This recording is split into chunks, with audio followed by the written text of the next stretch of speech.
You're listening to the Cyberwire Network, powered by N2K.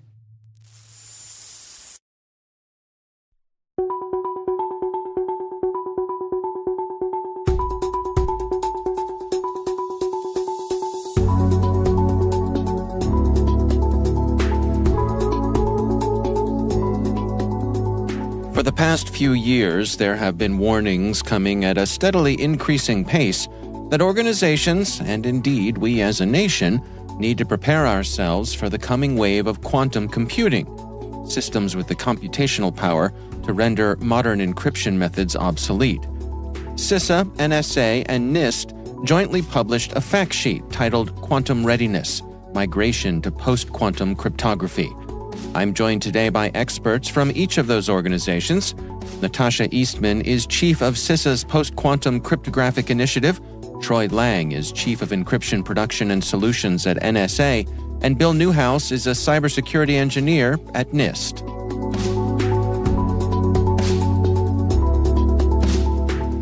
Natasha, can I start with you? For you and your organization, how would you describe the state of things? So I think we're at the beginning. From a critical infrastructure standpoint, organizations are at a spectrum. Some, and particularly some sectors are, well aware of this technology and where it's going, and they're thinking about how to incorporate it into their products, into their security. And for others, this is, very much a new thing that they're just starting to learn about and starting to prepare for. Troy, how about you? Yeah, I agree. We're very early on in the journey here. What I'm heartened by is that the Department of Defense has clearly taken this very seriously. They've made some investments to make sure we're getting after making sure that national security systems are quantum resistant. And with the issuance of National Security Memorandum number 10 last year that compels departments and agencies to get a plan together, shows that we're early on, but we're getting a good head start on this. And Bill, from your perspective, where are we right now? Well, NIST put out draft algorithms last week, the FIPS 203, FIPS 204, and FIPS 205, and that's a culmination of 7 years of cooperative work across the globe with cryptographers to identify what can be created that is quantum resistant. And so that's a nice 7-year process, and now we get closer to the realization of these algorithms in today's technologies. And then when that happens, testing that makes them available to the federal government for use becomes part of the process. So we're getting ahead of the ability to use the stuff because it's going to be complicated to do those things and to figure out where you're using quantum vulnerable cryptography that needs to be replaced, that it's if you continue to use quantum vulnerable cryptography, you're putting data at risk, getting ahead of that curve. So it's early days, but it's late days in some respects on the work towards these algorithms that we're going to be moving to.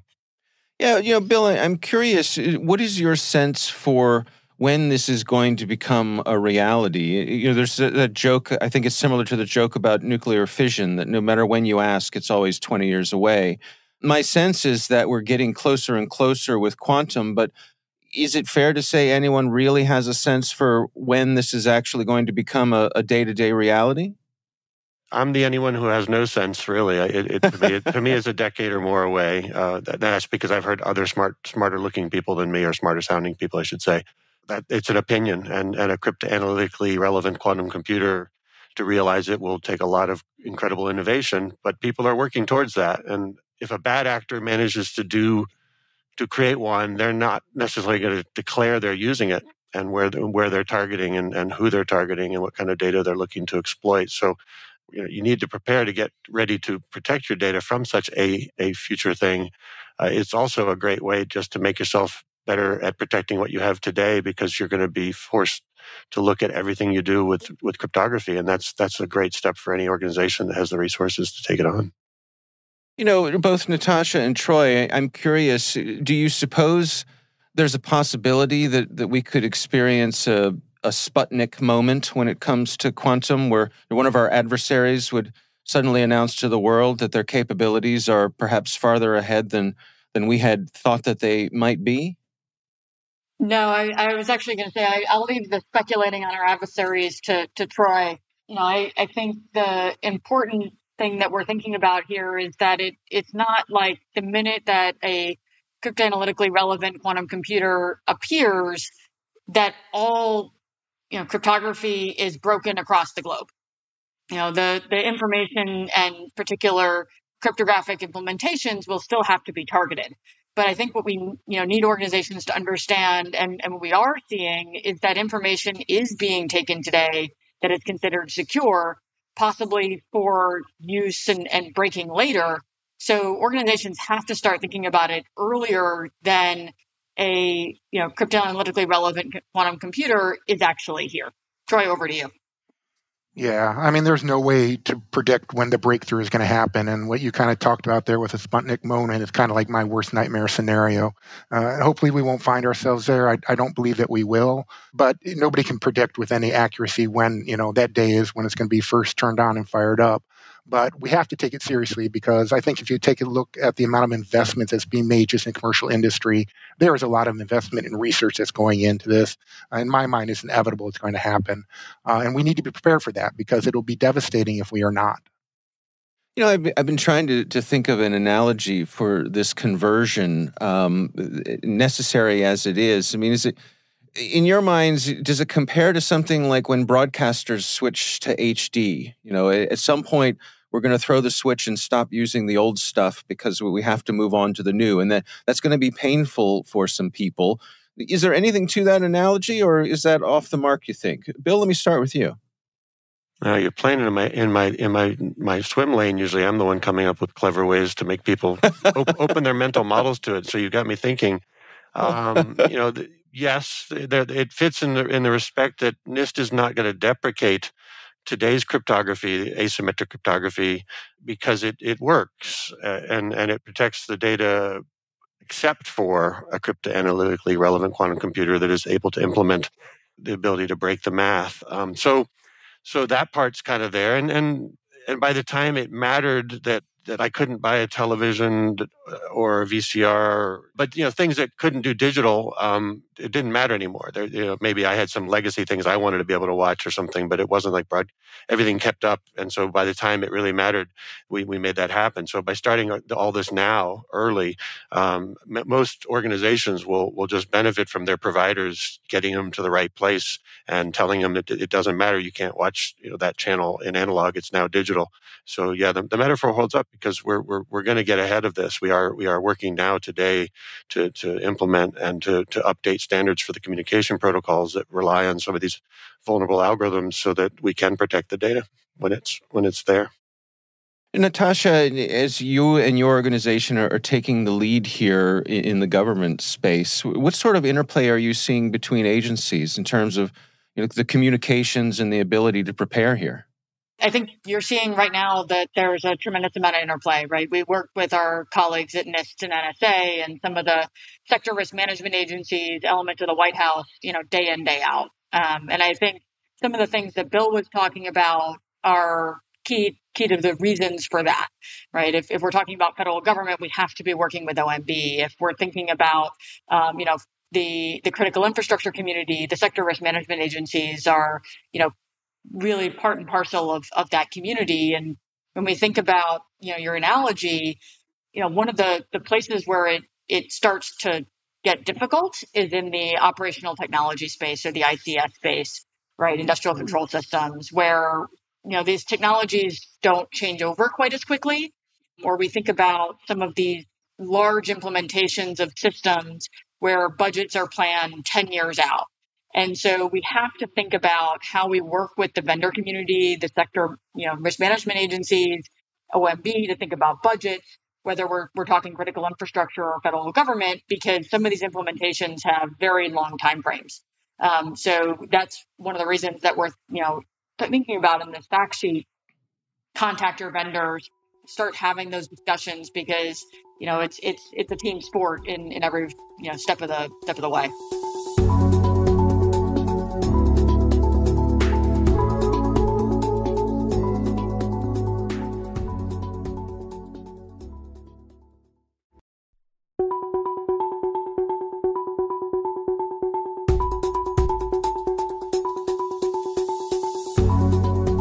Troy, you and your colleagues at NSA, I think it's fair to say there's been an openness, particularly when it comes to cybersecurity issues over the past few years that perhaps past members of the agency would find surprising, but that's really been necessary.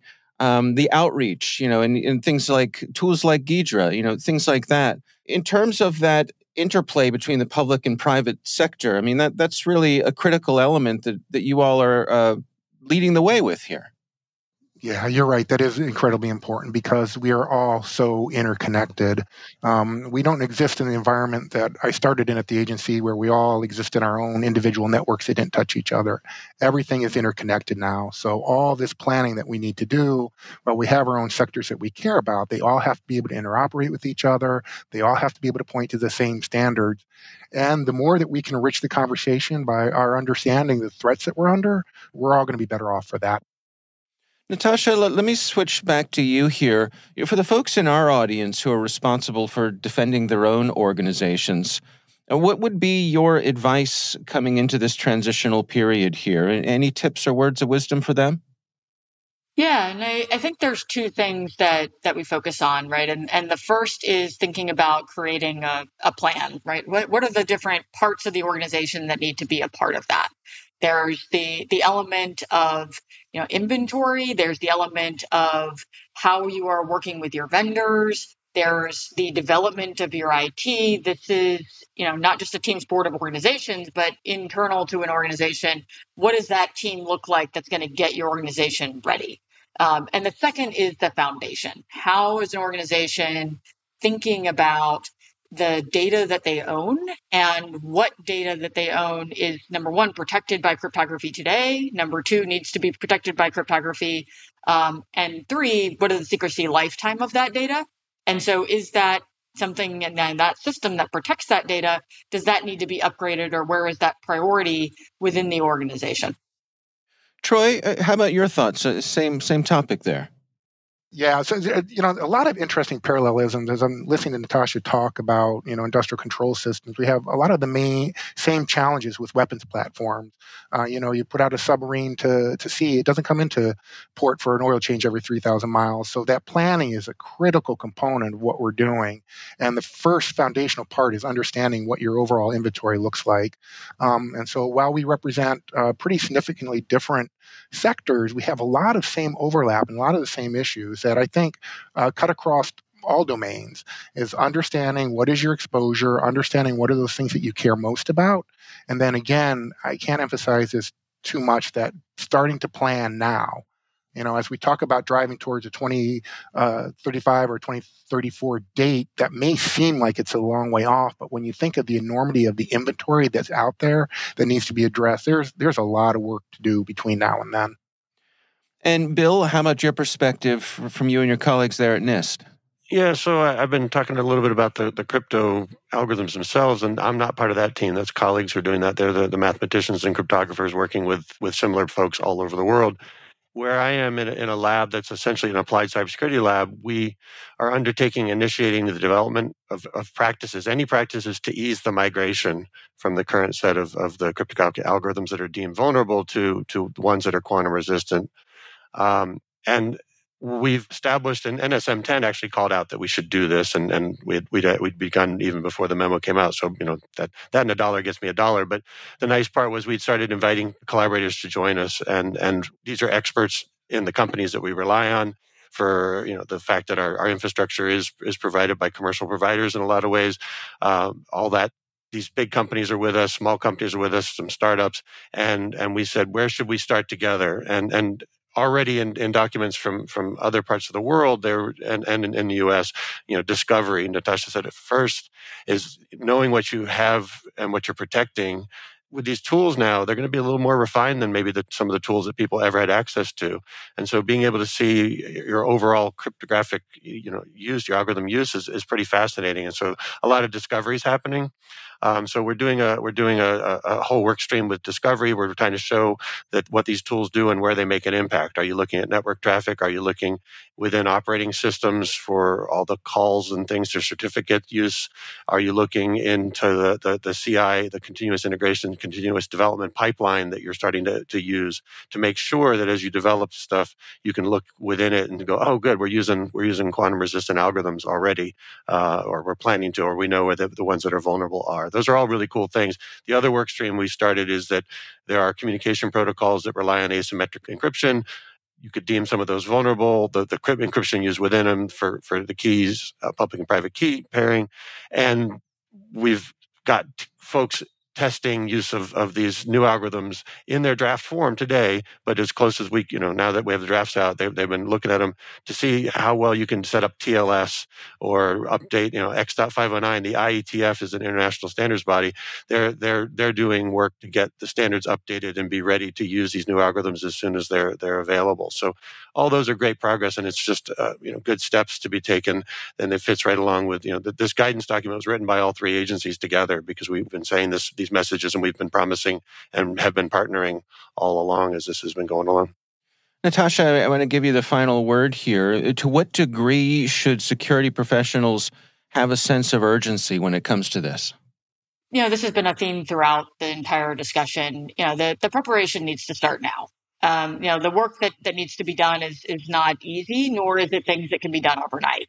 So, security professionals really need to think about starting their team, getting their inventory done, starting to think about how they're working across development lines, working with their vendors, and what that timeline looks like. So, when we think about urgency, is it something that we need everyone running around with their hair on fire? Not necessarily, but we also need them thinking about getting this started today so that by the time we are thinking about a cryptanalytically relevant quantum computer coming on board, that they're ready.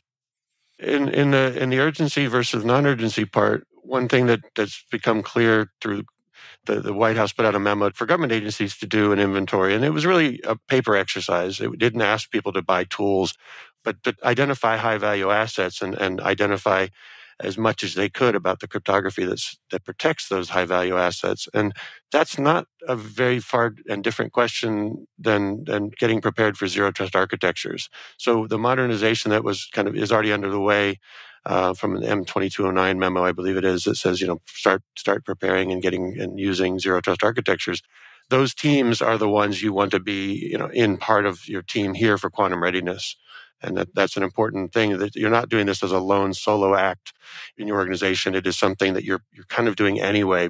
Vendors are already pushing you towards these architectures. The government is recognizing the power of zero trust. And my sense was there were people who felt like they didn't know enough when they got those memos. Like, what am I doing here? Well, you're doing it together, and we're going to give you enough information. There's something here that calling people down to recognize it's a modernization effort that is a good one to be done. Bill, that's a great point. And one of the things that when we talk to federal agencies about, or, particularly the state and local community, or, other sectors that are sitting there going, okay, how do I prioritize this against some of the other things that I'm doing? One of the key elements that we want them to understand is that this is part and parcel of everything else that they're doing for good security. When we think about movement to zero trust, or we think about reducing unsupported technologies within the environment, all of those things contribute to preparing for post-quantum cryptography.